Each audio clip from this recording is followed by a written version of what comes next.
نماز تو سب پڑھتے ہیں، نماز کی پابندی بھی کرتے ہیں، مگر قرآن کہتا ہے وَرْكَعُوا مَعَ الرَّاكِعِينَ، رکوع کرو رکوع کرنے والوں کے ساتھ۔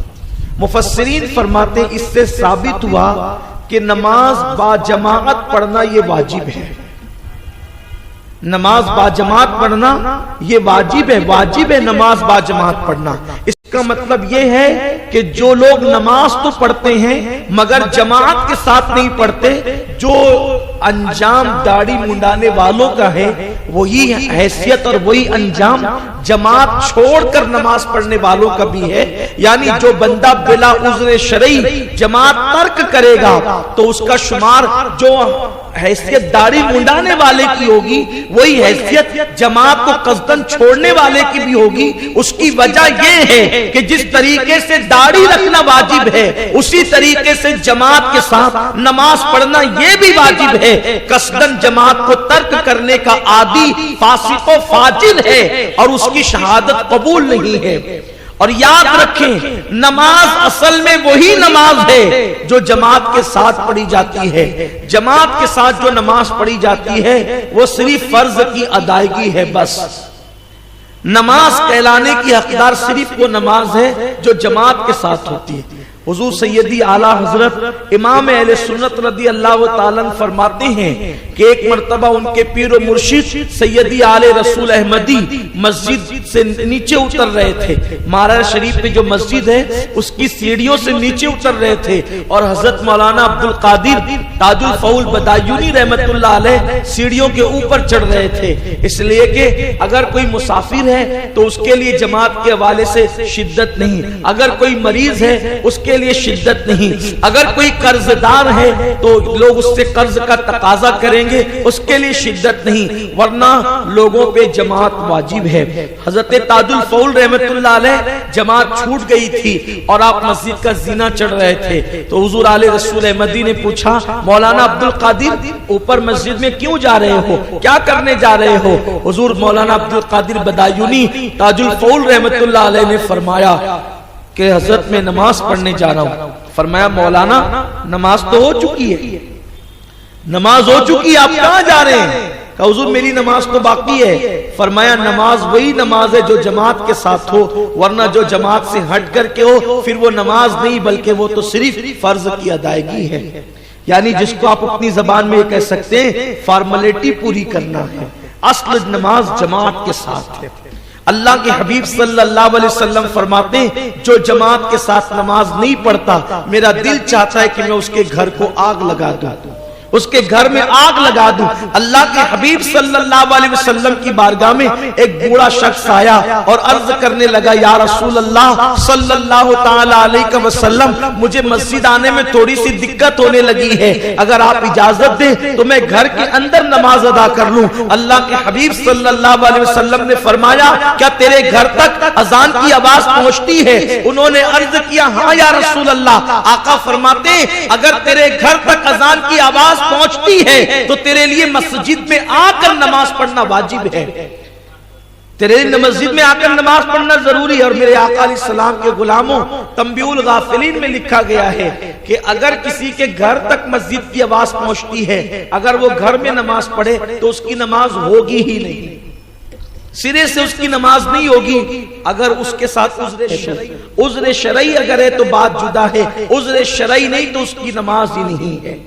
میرے پیارے آقا علیہ السلام کے پیارے دیوانوں، عام طور پہ لوگوں کی حالت یہ ہوتی ہے کہ لوگ رمضان شریف میں مسجد کے اندر نمازیوں کی بھیڑ ہونے کی وجہ سے گھروں کے اندر نماز پڑھنے کے عادی بن جاتے ہیں اور جماعت کو وہ قصدن ترک کرتے ہیں بلا عذر شرعی۔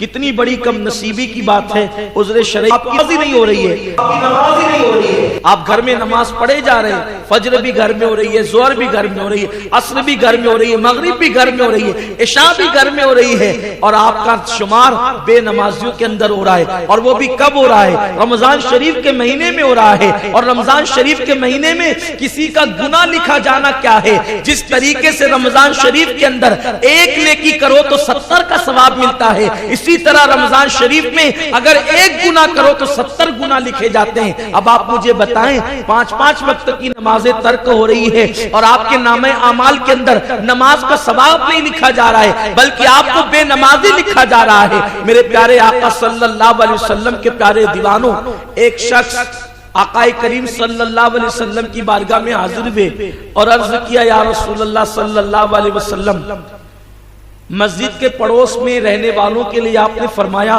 کہ مسجد کے پڑوسیوں کی نماز گھر میں نہیں ہوتی، تو مسجد کا پڑوس کتنی دور تک ہے؟ آقا علیہ السلام فرماتے ہیں کہ جس کے گھر تک آواز جائے وہ مسجد کا پڑوسی ہے۔ اس کا مطلب یہ ہے کہ پورا محلہ مسجد کا پڑوسی ہوتا ہے، کیونکہ اب ہمارے گھروں کے اندر اذان کی آوازیں پہنچتی ہے۔ یاد رکھیں نماز جماعت کے ساتھ پڑھیں۔ اللہ کے حبیب صلی اللہ علیہ وسلم فرماتے ہیں جو شخص جماعت کے ساتھ نماز نہیں پڑھے گا اللہ اس کو 12 مصیبتوں میں گرفتار فرمائے گا۔ نماز جماعت، ابھی بے نمازی کی بات نہیں ہو رہی، بے نمازیوں کا تو ذکر ہی نہیں ہے۔ جو جماعت کے ساتھ نماز نہیں پڑھتے ان کا انجام کیا ہے؟ آقا فرماتے ہیں وہ 12 مصیبتوں میں گرفتار ہوگا۔ بغیر جماعت سے نماز پڑھتا ہے مگر جماعت سے نہیں پڑھتا۔ آپ اس پر توجہ کریں، میں جماعت پر آج اس لیے زور دے رہا ہوں کہ اگر مسجد کی حاضری اسی طرح ختم ہوتی چلی گئی بلا عذر شرعی، اس طرح ختم ہوتی چلی گئی تو جو حال عیسائیوں کے گرجوں کا ہو رہا ہے کہیں وہ حال مسلمانوں کی مسجد کا نہ ہونے لگے کہ ہفتے میں ایک دن تو مسجدیں بھری نظر آئے گی اور ہفتے بھر مسجدیں ویران ہو جائے گی۔ سبھی گھر میں نماز پڑھیں گے تو بتائیے مسجد کے اندر آ کر اللہ کی عبادت کون کرے گا؟ اس لیے فرمایا گیا مسجد کی حاضری واجب ہے، یعنی اگر کوئی گھر کے اندر بھی بلا عذر شرعی جماعت کرے تو وہ جماعت مانی نہیں جائے گی۔ اصل جماعت صرف مسجد کی جماعت ہے، کیونکہ مسجد کی حاضری اور حضوری یہ شعار اسلام میں سے، اسلام کی نشانیوں میں سے ایک نشانی ہے، اور شعار اسلام اگر مٹ جائے تو مسلمانوں پہ واجب ہے کہ اس کو بچانے کے لیے جان کی قربانی دینی پڑے تو جان کی قربانی دے دے مگر شعار اسلام کو مٹنے نہ دے۔ یہ کتنی اہم چیز ہے میرے آقا صلی اللہ علیہ وسلم کے پیارے دیوانوں۔ تو اللہ کے حبیب فرماتے تاریک جماعت 12 مصیبتوں میں گرفتار ہوگا۔ اب یا تو جماعت کے لیے تیار ہو جاؤ یا پھر 12 مصیبتوں کے لیے، اور اللہ کے رسول نے جس کے لیے کہا کہ وہ مصیبت میں گرفتار ہوگا تو پھر وہ مصیبت میں گرفتار ہو کر رہے گا، کیونکہ میرے آقا کی زبان سے جو بات نکل جاتی ہے وہ ہو کر کے رہتی ہے۔ آقا فرماتے 3 مصیبتیں اس کو دنیا میں ملے گی، 3 مصیبتیں اس کو مرتے وقت ملے گی، 3 مصیبتیں اس کو قبر میں ملے گی اور 3 مصیبتیں اس کو میدان محشر میں ملے گی۔ ایسی وہ 12 مصیبتوں کا شکار ہوگا۔ جو شخص جماعت ترک کر دے گا 3 مصیبتیں اس کو دنیا میں یہ ملے گی کہ سب سے پہلی مصیبت کتنا بھی کمائے گا اس کی روزی میں کبھی برکت نہیں ہوگی، اس کے رزق سے برکت اٹھا لی جائے گی، بے برکتی والا رزق ہوگا اس کا، اللہ اس کی روزی میں برکت کبھی نہیں دے گا۔ کیوں؟ اس لیے کہ جب اذان ہوتی ہے تو روئے زمین کی ساری برکتیں سمیٹ کر، دولتیں سمیٹ کر مسجد میں لائی جاتی ہے۔ جو لوگ مسجد میں جماعت میں حاضر ہوتے ہیں اللہ ان کو رزق دیتا ہے، رزق میں برکتیں بھی دیتا ہے، اور جو مسجد میں جماعت میں شامل نہیں ہوتے انہیں روزی تو ملتی ہے مگر برکت نہیں ملتی۔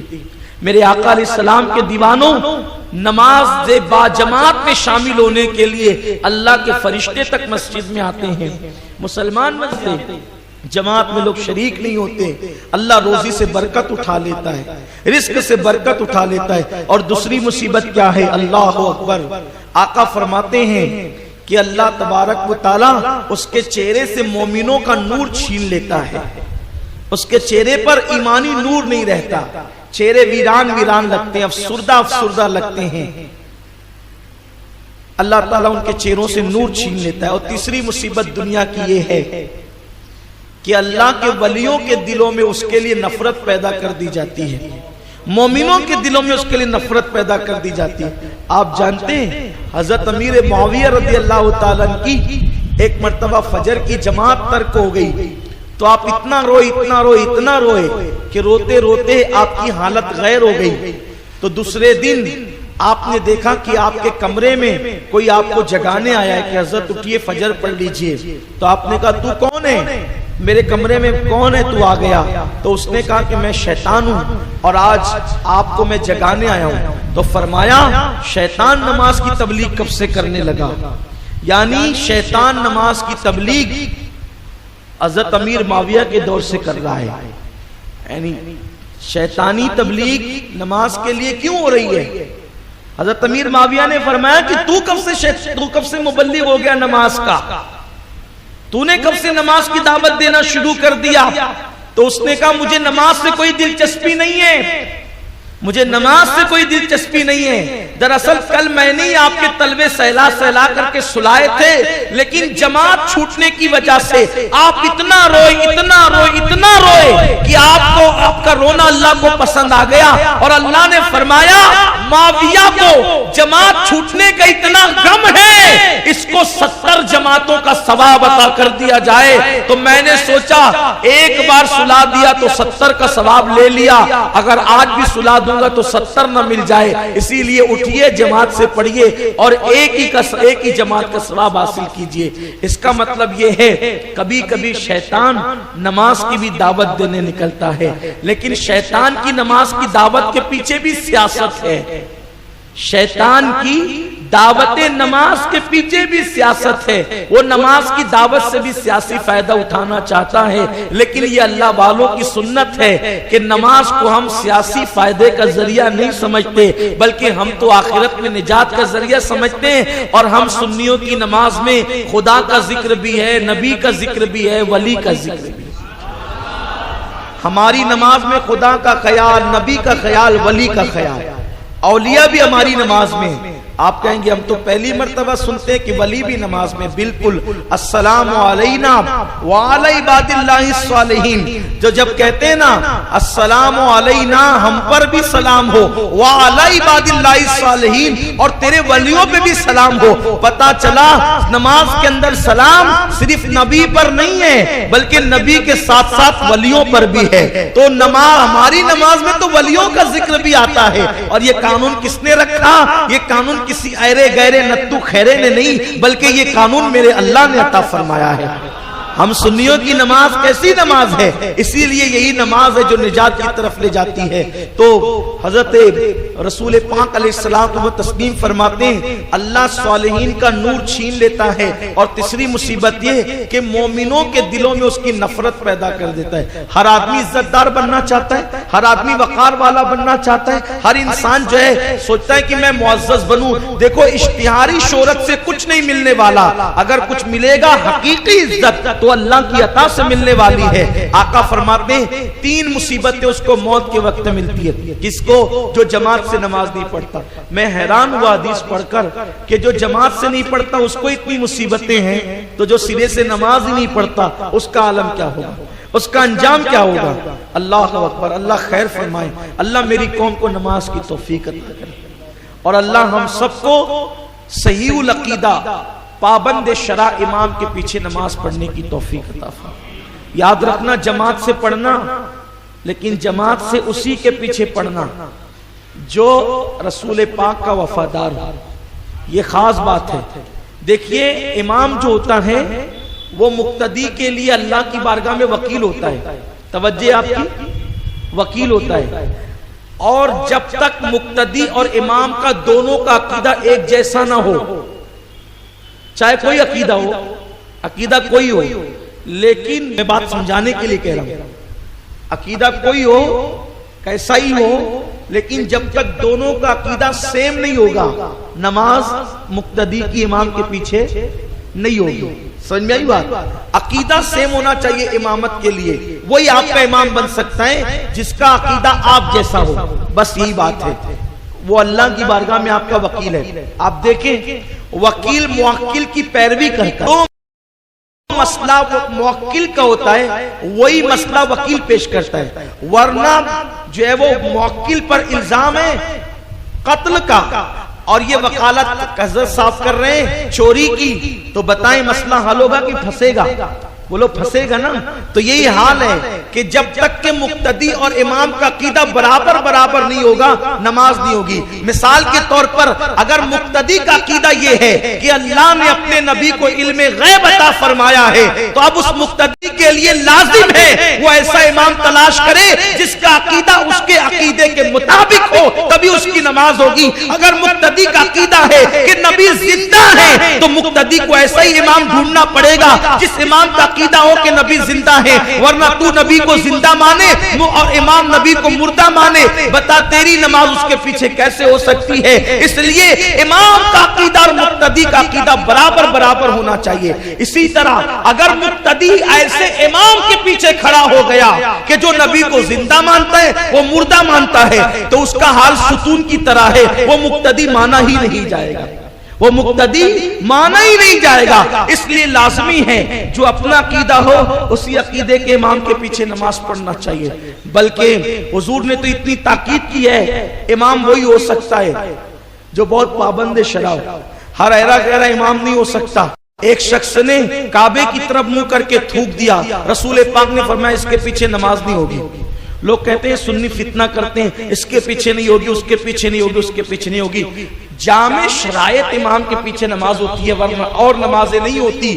جماعت کے لیے جامع شرائط ہونا چاہیے امام کو, ہاں, ورنہ آج کل حال تو یہ ہے حفظ کر لیا استنجا کی سنتیں پتہ نہیں امام بن گیا, مسائل نہیں امام بن گیا, یہ حالت ہوتی ہے. اللہ تعالیٰ رحم و کرم فرمائے. ہماری قوم کا بڑا برا حال ہے. میرے آقا صلی اللہ علیہ وسلم کے پیارے دیوانوں, اب تو امامت جو ہے وہ معاذ اللہ جو ہے وہ روزی روٹی اور نوکری کا ذریعہ بن چکی ہے, ورنہ امامت کیا تھی. اللہ اکبر. بہرحال حالات ہی بدلے ہیں کہ جب صدیق اکبر جیسا امام نہ رہا تو ابو ہریرہ جیسا مقتدی کیسا, اور ابو ہریرہ جیسا مقتدی نہ رہا تو ابو بکر صدیق جیسا امام کیسا, خسرو جیسا مقتدی نہ رہا تو نظام الدین اولیاء جیسا امام کیسا. حال یہی ہے, نہ مقتدی کو سنت معلوم استنجا کی, نہ امام کو معلوم. اللہ اللہ خیر صلی اللہ ہو گیا معاملہ سارا پورا. میرے پیارے آقا علیہ السلام کے پیارے دیوانوں, یاد رکھیں جامع شرائط امام ہونا چاہیے. آقا نے فرمایا جس نے کعبے کی طرف منہ کر کے تھوکا اس کے پیچھے نماز نہیں, جو کعبے کی طرف منہ کر کے تھوکے جب اس کے پیچھے نماز نہیں, جو کعبے کا ادب نہ کرے اس کے پیچھے نماز نہیں, تو جو رسول اللہ کعبے کا کعبہ ہے ان کا ادب نہ کرے تو اس کے پیچھے کیسے نماز ہوگی. لوگ کہتے ہیں وہ حرم سے آئے ہیں, وہ کہیں سے بھی آئے ہیں, امام کی شہر کا ہے اس کی اہمیت نہیں ہے, امام کی شہر کا ہے اس کی اہمیت نہیں ہے. مکے کا ہو کہ مدینہ منورہ کا ہو کہ بغداد کا ہو کہ کربلا کا ہو کہ نجف کا ہو, امام کے شہر کی اہمیت نہیں ہے, امام کے عقیدے کی اہمیت ہے. ابو جہل مکی تھا, بلال حبشہ سے آئے تھے, بلال امام بن گئے, ابو جہل ابو لہب جہنمی کے جہنمی رہا. ہمارے یہاں شہروں کے ہونے کی اہمیت نہیں ہے, ہمارے یہاں تو دل ہونے چاہیے, دل کے عقیدے ہونے چاہیے. صہیب روم سے آئے ہیں, رومی ہے صہیب, لیکن امام بن گئے ہیں. کیوں؟ اس لیے کہ عقیدہ رسول اللہ والا رکھا. تو یاد رکھے جماعت سے پڑھیے نماز, لیکن وہی جماعت ہے جس میں عقیدہ سچا ہے, عقیدہ حق ہے, ورنہ ہر ایک کے پیچھے کھڑے مت ہو جائیے گا. نہ نماز رہے گی نہ جماعت رہے گی, نہ یوں خدا سے ملے نہ وصال صنم, نہ ادھر کے رہے نہ ادھر کے رہے, کچھ نہیں ملے گا. تو دوسری قب موت کے وقت اس کو 3 مصیبتیں آتی ہیں.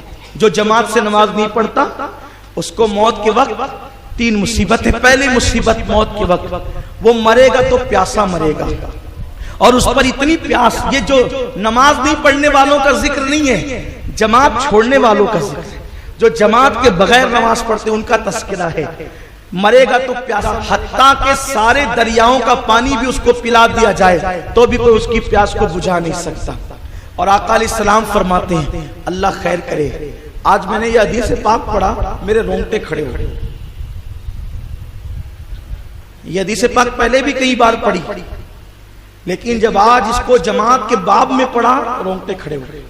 آقا فرماتے ہیں مرے گا تو پیاسا مرے گا, اور میرے آقا صلی اللہ علیہ وسلم فرماتے ہیں مرتے وقت اللہ اس کو سکرات کی تکلیف بڑھا دے گی, موت کی تکلیف اس کی بڑھ جائے گی.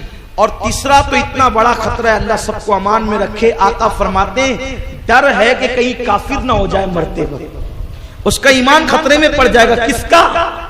جو نماز نہیں پڑھتا اس کا نہیں، جو جماعت جان بوجھ کے چھوڑتا ہے اس کا. جماعت اگر جان بوجھ کے چھوڑ رہا ہے تو مرتے وقت ایمان کو خطرہ ہے. جو جماعت جان بوجھ کے چھوڑ رہا ہے اس کے ایمان کو خطرہ ہے. تو جو سرے سے نماز ہی نہیں پڑھ رہا ہے، حالت یہ چلو ابھی ایک کام کر لیا، دوسرا کر لو، دوسرا کر لیا، تیسرا کر لو، تیسرا کیا چوتھا کر لو، پانچواں کر لو، چھٹا کر لو، دوست آگے چائے پینے کے لیے بیٹھ جاؤ. ایسا ہوا کہ وقت ہی چلا گیا.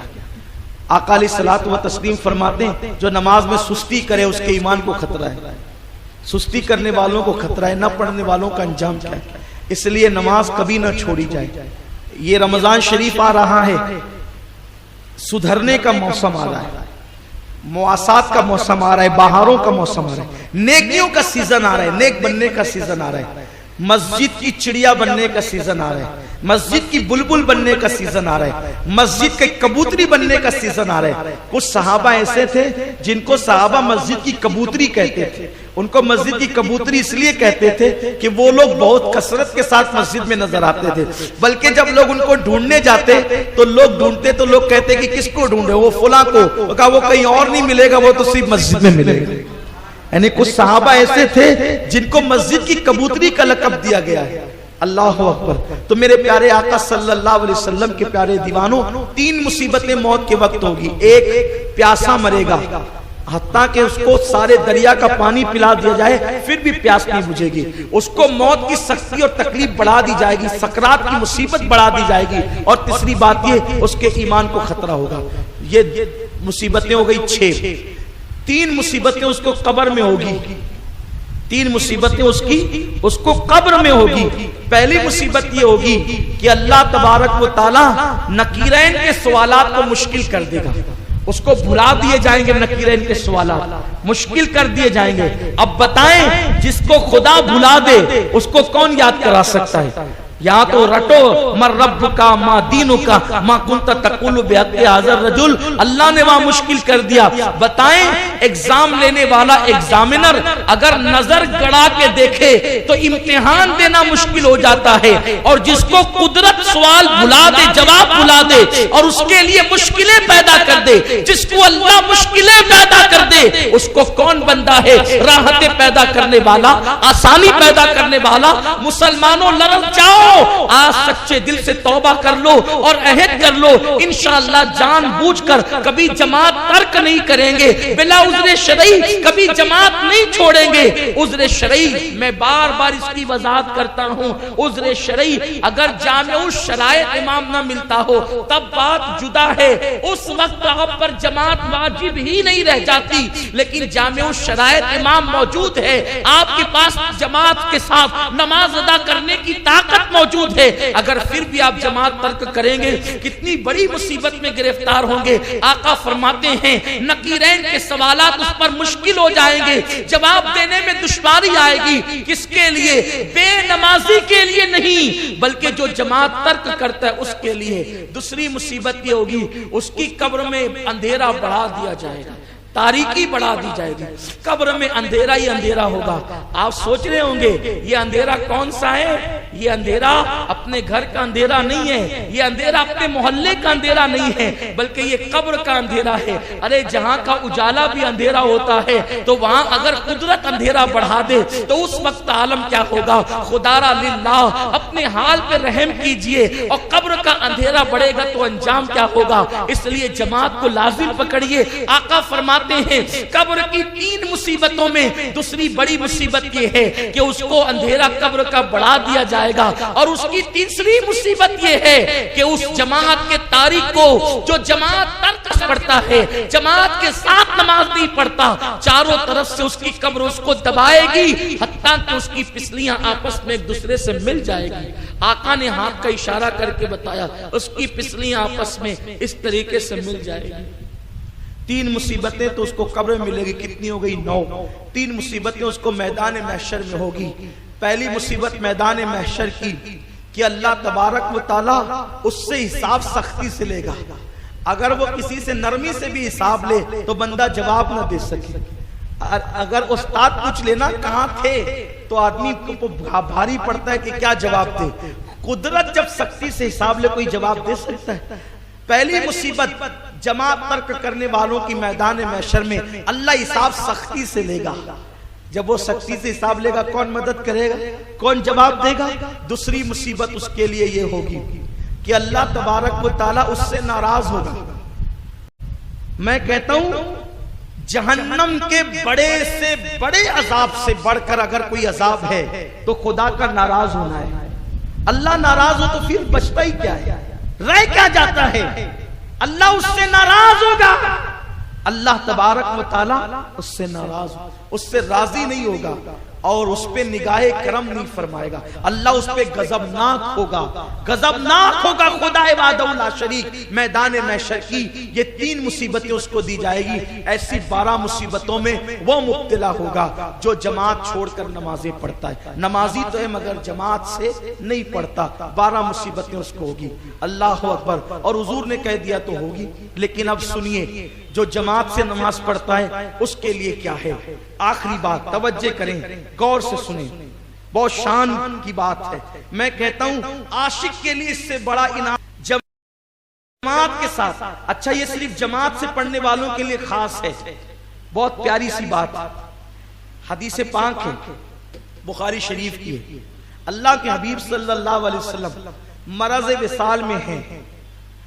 آقا کریم صلی اللہ علیہ وآلہ وسلم وصال کے وقت کہتے ہیں کہ ابو بکر سے کہو کہ میرے مصلی پہ نماز پڑھانے کھڑے ہوں. سیدنا صدیق اکبر المختصر نماز کے لیے کھڑے ہوتے ہیں. صدیق اکبر کہتے ہیں اعتدلوا واستقیموا سووا صفوفکم. یہ کہنا حضور کی سنت ہے.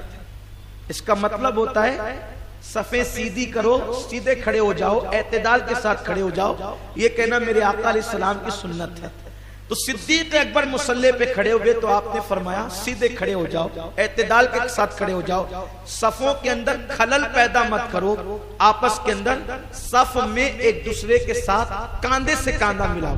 آقا فرماتے صفیں تیر کی طرح سیدھی ہو, اور امام کی ذمہ داری ہے کہ وہ تیر کی طرح صف سیدھی رکھے. فرمایا جب تک میری امت کی صفیں سیدھی رہے گی اس وقت تک امت کبھی اختلاف کا شکار نہیں ہوگی.